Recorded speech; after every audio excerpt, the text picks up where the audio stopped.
Hello everyone. In this video, we will guide you how you can go ahead and check your counterparty's ledger on TranZact. So on TranZact, we have provided this particular feature in our payments module and reports module. So let us proceed ahead with the payments module. On your left hand side, you will see payments module option. Please click on this. Now, once you will come in payments module, from category, you need to make the change to company ledger. So just select the company ledger. Here, you will get the entire ledger.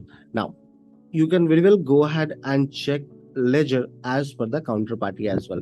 You need to select on the company name. Now, in the drop down, all your buyer and supplier will get listed. Please select one.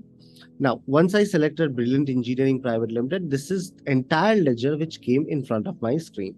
So as you can see that only 10 entries are being displayed, I can just increase the entry number, and now all the entries are being displayed. So this is how you can check a single company ledger, that exactly with what document, debit and credit, and when was it last modified, and which type of document is it, with along with the date. You can find the total of debit and credit here, and accordingly you can go ahead and check it.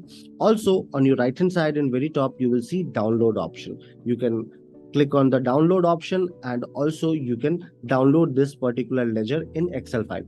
Same we have provided in the reports module. On the left hand side, you will see reports module option. Please click on this. Now, once you will come in reports module, please go a little below. You will find accounts segment of report. So here is the accounts report. You can see company ledger voucher in the reports module as well. From here, you can generate the report and can download it in Excel as well. I hope this particular video will be helpful to you while checking any counterparty's ledger. Have a good day ahead.